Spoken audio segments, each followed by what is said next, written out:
Hello friends, स्वागत है आप सभी का आपका अपना यूट्यूब चैनल जीटीएम स्टडी में। दोस्तों, आज के इस वीडियो में 12th क्लास केमिस्ट्री का 30 काफ़ी ही महत्वपूर्ण प्रश्न करने वाले हैं, जो कि आपके बोर्ड परीक्षा में बार बार पूछा जाता है। ठीक है, तो इसलिए दोस्तों एक भी क्वेश्चन स्किप नहीं करिएगा, वीडियो के लास्ट तक जरूर देखिएगा।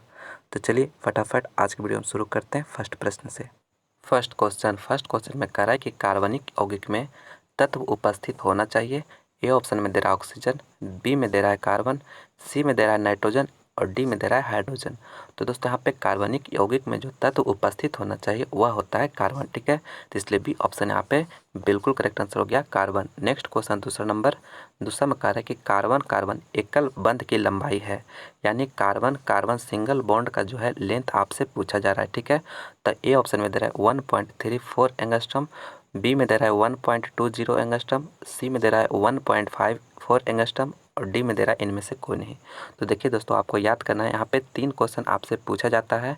पहला तो सिंगल बॉन्ड का लेंथ पे पूछा जाता है, फिर double bond carbon carbon double bond का पूछा जाता है और कार्बन कार्बन ट्रिपल बॉन्ड का लेंथ पूछा जाता है। ठीक है, तो यहाँ पे हम आपको तीनों बता दे रहे हैं, तीनों याद रखिएगा, आपके एग्जाम में एक कोई भी जरूर पूछेगा। ठीक है, तो देखिए कार्बन कार्बन एकल बंध या एकल बंध यानी कि सिंगल बॉन्ड का जो लेंथ जब अगर पूछे तो उसका जो राइट आंसर हो जाएगा वह 1.54 एंगस्ट्रम हो जाएगा। ठीक है, अगर डबल बॉन्ड के पूछे तो 1.34 एंगस्ट्रम हो जाएगा और यहाँ पे अगर ट्रिपल बॉन्ड के पूछे तो 1.20 एंगस्ट्रम हो जाएगा। ठीक है, तो यहाँ पे देखिए कौन सा पूछ रहा है, एकल बंध यानी सिंगल बॉन्ड का पूछ रहा है, तो यहाँ पे 1.54 एंगस्ट्रम हो जाएगा, यानी सी ऑप्शन यहाँ पे बिल्कुल करेक्ट आंसर हो गया, 1.54 एंगस्ट्रम। ठीक है, डबल बॉन्ड का हो गया 1.34 एंगस्ट्रम और ट्रिपल बॉन्ड का हो गया 1.20 एंगस्ट्रम। ठीक है, आप इसे भी जरूर याद रखिएगा, काफ़ी ही महत्वपूर्ण है, बार बार आपके एग्जाम में ये सब प्रश्न पूछा जाता है। ठीक है, अगला क्वेश्चन तीसरा नंबर में कह रहा है कि ऊष्मा और विद्युत का अच्छा चालक है, यानी ऊष्मा और विद्युत का अच्छा चालक है। पहला ऑप्शन दे रहा है एंथ्रेसाइट कोक, बी ऑप्शन में दे रहा है हीरा, सी में दे रहा है ग्रेफाइट और डी में दे रहा है चारकोल। तो ऊष्मा और विद्युत का अच्छा चालक होना चाहिए। ठीक है, यानी कि विद्युत भी उसमें ट्रांसफ़र हो सके और ऊष्मा भी। ठीक है, तो इसका जो राइट आंसर हो रहा है वह ग्रेफाइट जो होता है दोस्तों, वह ऊष्मा और विद्युत का दोनों अच्छा चालक है। ठीक है, यानी सी ऑप्शन यहाँ पे ग्रेफाइट बिल्कुल करेक्ट आंसर हो गया। बाकी जो ऑप्शन दिया हुआ है एंथ्रेसाइट, हीरा और एंथ्रेसाइट को हीरा, चारकोल, ये सभी जो है ऊष्मा और विद्युत का अच्छा चालक नहीं है, लेकिन ग्रेफाइट है, तो इसका करेक्ट आंसर हो गया। अगला क्वेश्चन मेरा चौथा में कह रहा है कि आवर्त सारणी के ग्रुप 1 के तत्वों को जाना जाता है, अक्रिय गैस, क्षारीय भूमिज धातु इनमें से कोई नहीं। तो देखिए आवर्त सारणी में जो पूछा जा रहा है कि ग्रुप वन के तत्वों को क्या जाना जाता है, किस नाम से जाना जाता है, तो ग्रुप 1 के तत्वों को दोस्तों क्या नाम से जाना जाता है, इसका जो राइट आंसर होगा वह भूमिज धातु। ठीक है, आप याद रखिएगा भूमिज धातु यानी अल्कली मेटल। ठीक है, अल्कली मेटल ग्रुप 1 वाले जो तत्वों के होता है उसे भूमिज धातु के नाम से जानते हैं, तो सी ऑप्शन यहाँ पे बिल्कुल करेक्ट आंसर हो गया। और दोस्तों अगर ग्रुप 2 के तत्वों के नाम से पूछा जाए तो वह कौन हो जाता है, तो वह क्षारीय भूमिज धातु हो जाता है। ठीक है, आप इसे भी याद रखिएगा, ये भी काफ़ी इंपॉर्टेंट है आपके एग्जाम के लिए। ठीक है, ग्रुप 1 के पूछे तो भूमिज धातु और ग्रुप 2 के पूछे तो क्षारीय भूमिज धातु, दोनों आप याद रखिएगा। ठीक है, यहाँ पे देखिए लिख दे रहे हैं, यहाँ पे ग्रुप 2 रहेगा तो वहाँ पे हो जाएगा क्षारीय भूमिज धातु और ग्रुप 1 रहेगा तो भूमिज धातु। ठीक है, तो यहाँ पे सी ऑप्शन यहाँ पे क्योंकि 1 का पूछा जा रहा था तो सी यहाँ पे करेक्ट है। अगला क्वेश्चन 5 में कह रहा है कि लोहे का अयस्क है, यानी कि आपसे आयरन का और पूछा जा रहा है कि अयस्क कौन है। ठीक है, ए ऑप्शन में दे रहा है मैग्नेटाइट, बी में दे रहा है सिडेराइट और सी में दे रहा है हेमेटाइट और डी में दे रहा है सभी, यानी लोहे का जो अयस्क है वह कौन है। ठीक है, तो इसका जो राइट आंसर हो जाएगा सभी, यानी इनमें जो सभी दिया हुआ है मैग्नेटाइट, सिडेराइट, हेमेटाइट, ये सभी जो है लोहे का अयस्क है, लोहे का ओर है। ठीक है, तो यहाँ पे डी ऑप्शन यहाँ पे बिल्कुल करेक्ट आंसर हो गया, इनमें से सभी। अगला क्वेश्चन मेरा छठा में कह रहा है कि एल्कोहल बनने में एल्केन के एक हाइड्रोजन को किस ग्रुप द्वारा प्रतिस्थापित किया जाता है। पहला ऑप्शन दे रहा है हाइड्रोक्सिल ग्रुप, दूसरा में दे रहा है एल्डिहाइड ग्रुप और तीसरा में दे रहा है कार्बोक्सिलिक ग्रुप और चौथा में दे रहा है क्लोरो ग्रुप। तो देखिए एल्कोहल बनाना है। ठीक है, तो उसको एल्केन से जो है एल्केन के एक हाइड्रोजन को किस ग्रुप से प्रतिस्थापित किया जाता है, तो वह हाइड्रोक्सिलिक ग्रुप से। तो ए ऑप्शन यहाँ पे करेक्ट आंसर हो जाएगा हाइड्रोक्सिलिक ग्रुप। अगला क्वेश्चन 7 में कह रहा है कि किसी भी अभिक्रिया में उत्प्रेरक किसी भी बने यानी रिएक्शन हो रहा है तो उसमें उत्प्रेरक का जो है क्या है, अभिक्रिया वेग को कम करता है, अभिक्रिया वेग को बढ़ाता है, अभिक्रिया वेग को बढ़ाता है और घटाता है, इनमें से कोई नहीं। तो देखिए उत्प्रेरक यानी कैटालिस्ट, कैटालिस्ट जो होता है दोस्तों वह अभिक्रिया को बढ़ा भी सकता है और घटा भी सकता है, ठीक है। तो सी ऑप्शन यहाँ पे बिल्कुल करेक्ट आंसर हो गया, अभिक्रिया वेग को बढ़ाता है और घटाता है। चलिए चलते हैं नेक्स्ट क्वेश्चन की ओर। नेक्स्ट क्वेश्चन मेरा 8वां नंबर करने से पहले दोस्तों अगर इस वीडियो को लाइक नहीं किया तो लाइक करिएगा, अपने दोस्तों में से ज़्यादा शेयर करिएगा, और आप हमारे चैनल पर नए हैं तो प्लीज़ चैनल को सब्सक्राइब भी जरूर कर लीजिएगा। अगला क्वेश्चन मेरा 8वां में कह रहा है कि बेरवेदार ठोस पदार्थ है, बेरवेदार ठोस पदार्थ है। ए ऑप्शन में दे रहा है ग्रेफाइट, बी में दे रहा है हीरा, सी में दे रहा है कांच और डी में दे रहा है इनमें से सभी। तो देखिए बेरवेदार ठोस पदार्थ जो है इनमें कौन है, तो इसका जो राइट आंसर होगा वह कांच। कांच जो है दोस्तों वह बेरवेदार ठोस पदार्थ है, ठीक है। और ग्रेफाइट और हीरा जो होता है दोस्तों वह रवेदार ठोस पदार्थ होता है, इसे आप याद रखिएगा, ठीक है। तो यहाँ पे सी ऑप्शन करेक्ट।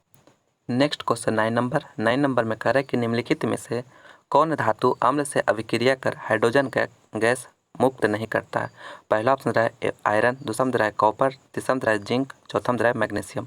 तो दोस्तों यहाँ पे कौन सा धातु जो है अम्ल एसिड से रिएक्शन करने के बाद हाइड्रोजन गैस को मुक्त नहीं करता है, तो वह जो है कॉपर। कॉपर जो है दोस्तों वह एसिड से रिएक्शन करने के बाद हाइड्रोजन गैस को जनरेट नहीं करेगा, ठीक है। तो यहाँ पे बी ऑप्शन यहाँ पे करेक्ट आंसर हो गया कॉपर, ठीक है। बाकी जो हो गया आयरन हो गया, जिंक हो गया, मैग्नीशियम हो गया, ये सभी जो है एसिड से रिएक्शन करने के बाद हाइड्रोजन गैस को जनरेट करता है, ठीक है, हाइड्रोजन गैस को मुक्त करता है, ठीक है, बनाता है। तो इसलिए यहाँ पे कॉपर जो है नहीं बनाता है, तो यहाँ पे नहीं पूछा जा रहा था, तो इसलिए बी ऑप्शन यहाँ पे करेक्ट है। अगला क्वेश्चन मेरा 10वां नंबर 10 में करें कि निम्नलिखित में से कौन सा अनुगुण संख्या गुणधर्म नहीं है। यानी पहला ऑप्शन दे रहा है हिमांक का अवनमन, दूसरा में दे रहा है प्रकाशीय क्रियाशीलता, और सी में दे रहा है क्वथनांक का उन्नयन, और डी में दे रहा है बाष्प दाब का अपेक्षिक अवनमन, ठीक है। तो अनुसंख्य गुणधर्म नहीं है पूछा जा रहा है, ठीक है। यानी यहाँ प्रकाशीय क्रियाशीलता जो है बी ऑप्शन दे रहा है वह जो है अनुसंख्य गुणधर्म नहीं है, ठीक है। बाकी जो हो गया हिमांक का अवनमन, क्वथनांक का उन्नयन, बाष्प दाब का अपेक्षिक अवनमन जो है ये सभी जो है आता है अनुसंख्य गुणधर्म में, ठीक है। तो आप याद रखिएगा ये सभी ऑप्शन आपके एग्जाम में पूछता है बार इस प्रश्न से, ठीक है। तो यहाँ पे बी ऑप्शन यहाँ पे करेक्ट है। अगला क्वेश्चन मेरा 11 नंबर का है निम्न में कौन सा प्रथम पंक्ति का संक्रमण तत्व नहीं है। यानी प्रथम पंक्ति यानी फर्स्ट लाइन का ट्रांजिशन एलिमेंट नहीं है। पहला ऑप्शन रहा है आयरन, दूसरा रहा है क्रोमियम, तीसरा रहा है मैग्नीशियम, चौथा रहा है निकेल। तो मैग्नीशियम जो है ट्रांजिशन एलिमेंट में यानी संक्रमण तत्व में नहीं आता है, ठीक है। तो बी ऑप्शन यहाँ पे सी ऑप्शन यहाँ पे बिल्कुल करेक्ट आंसर हो गया मैग्नीशियम। मैग्नीशियम जो है दोस्तों यह ग्रुप 2 में आता है, ठीक है, ग्रुप 2 में आता है, तो उससे जो होता है अल्कली अर्थ मेटल कहते हैं, ठीक है। यहाँ पे संक्रमण तत्व के बारे में पूछा जा रहा था, तो मैग्नीशियम जो है नहीं है इसमें, ठीक है। बाकी हो गया आयरन हो गया, क्रोमिन हो गया, निकेल हो गया, ये सभी जो है प्रथम पंक्ति का संक्रमण तत्व है, ठीक है। इसलिए सी ऑप्शन यहाँ पे करेक्ट हो गया। अगला क्वेश्चन 12 नंबर 12 में कह रहा है कि क्लोरोफॉर्म ऑक्सीजन से प्रकाश की उपस्थिति में अभिक्रिया कर देता है। पहला ऑप्शन है फॉस्फीन, दूसरा है फॉस्जिन, और तीसरा है मीथेन, चौथा में इनमें से कोई नहीं। तो क्लोरोफॉर्म जो होता है ऑक्सीजन से प्रकाश की उपस्थिति में रिएक्शन करने के बाद फॉस्जिन देता है, ठीक है, आप याद रखिएगा फॉस्जिन।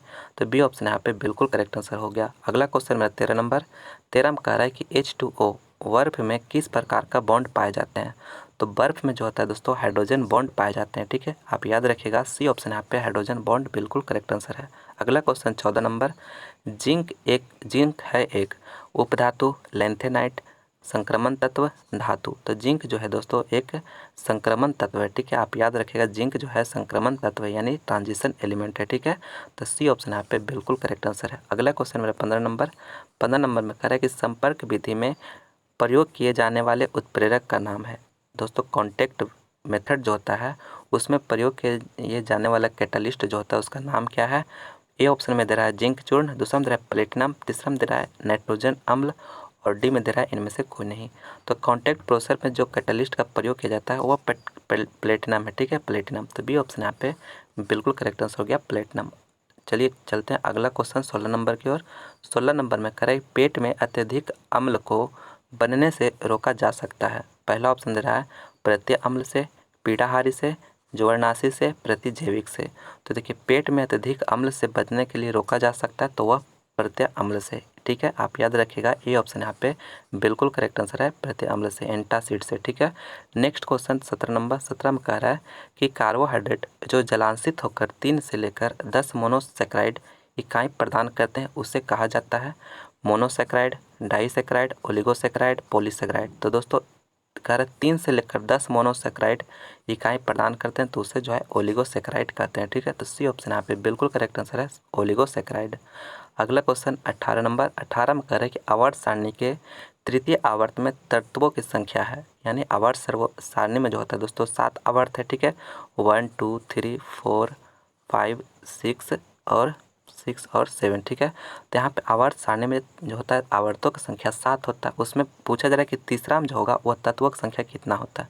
तो आपको हम टोटल सभी बता देते हैं, सभी को याद रखिएगा, कोई भी आपसे एग्जाम में पूछ सकता है। तो पहला आवर्त पीरियड में जो होता है वह 2 तत्व होता है। ठीक है, दूसरा में होता है 8, तीसरा में भी 8 है, और चौथा में होता है 16, पाँचवा में भी होता है 16, और छठा में होता है 32, और सातवां में भी होता है 32। ठीक है, आप इसे याद रखिए, पहला में 2 और दूसरा और तीसरा में 8 रहता है, और चौथा पाँचवा में 16 रहता है, और छठा सातवां में 32 रहता है। ठीक है, तो यहाँ पे तीसरा के लिए पूछा जा रहा था, तो देखिए कितना है 8 है, तो 8 यहाँ पे करेक्ट हो जाएगा, 8 बी ऑप्शन यहाँ पे बिल्कुल करेक्ट आंसर हो जाएगा। अगला क्वेश्चन 19 नंबर 19 में कह रहे कि ओलियम में H2SO4 के साथ और कौन सा अवयव उपस्थित है। पहला ऑप्शन दे रहा है SO2, दूसरा में SO3, तीसरा में दे रहा है H2S, चौथा में दे रहा है SO4। तो ओलियम में H2SO4 के साथ जो होता है दोस्तों वह SO3 उपस्थित रहता है। ठीक है, यानी बी ऑप्शन यहाँ पे करेक्ट है, SO3। ओलियम का सूत्र भी पूछा जाता है आपको ऑब्जेक्टिव में, तो यहाँ पे आपको बता दे रहे हैं कि ओलियम का जो सूत्र होता है H2S2O7 होता है। ठीक है, आप इसे याद रखिएगा, इस मोलिकुलर फार्मूला को आपके एग्जाम में बार बार पूछा जाता है और काफ़ी ही इम्पोर्टेंट है। ठीक है, तो यहाँ पे पूछा जा रहा था कि ओलियम में H2SO4 के साथ और कौन सा अवयव रहता है, तो SO3 रहता है। तो बी ऑप्शन यहाँ पे करेक्ट है, बी ऑप्शन। यहाँ पे ओलियम का सूत्र लिख दिए दोस्तों, अच्छी तरह से इसे याद कर लीजिए। नेक्स्ट क्वेश्चन 20 नंबर 20 में कह रहा है कि विलयन के अनुसंख्य गुणधर्म का उदाहरण है तापमान, घनत्व, क्वथनांक उन्नयन, और डी में दे रहा है इनमें से कोई नहीं।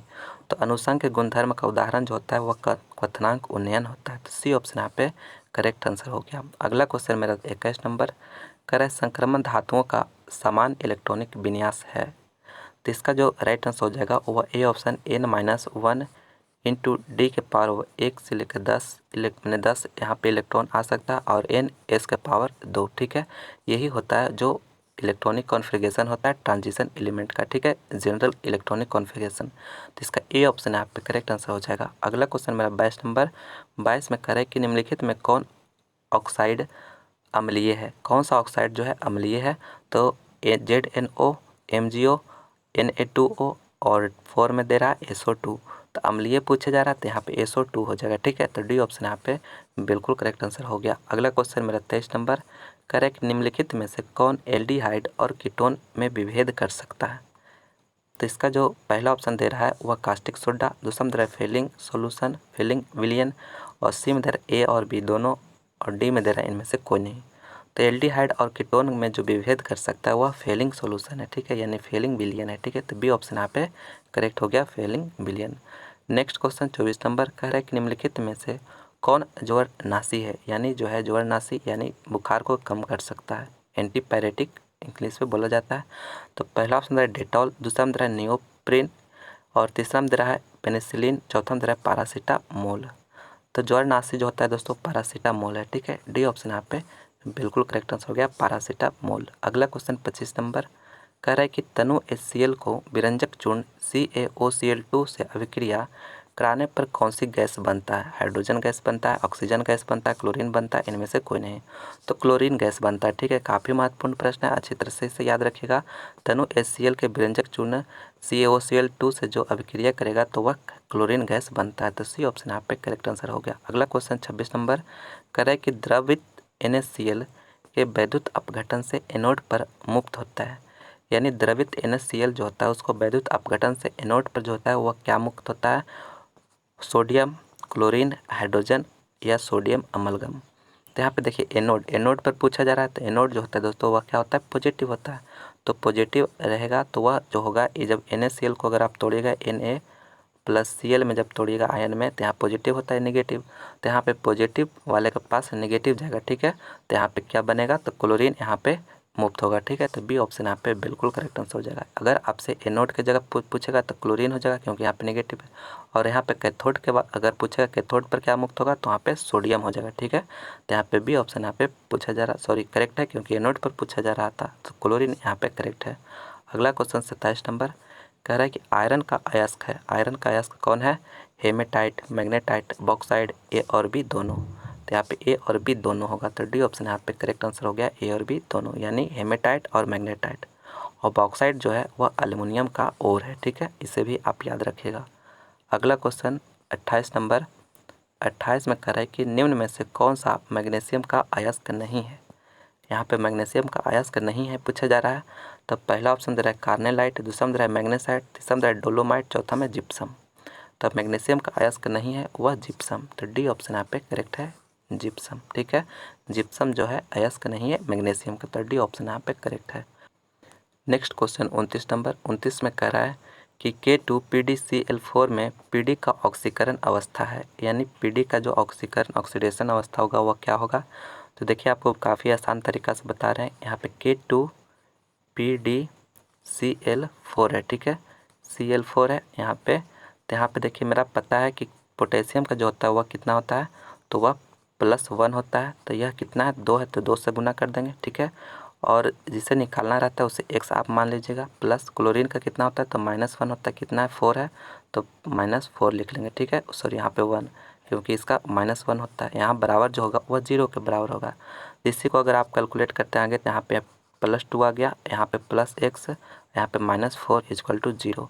तो देखिए x बराबर हमें कितना आ गया, x बराबर जो हो गया वह x - 2 बराबर यहाँ पे 0 आ गया, ठीक है।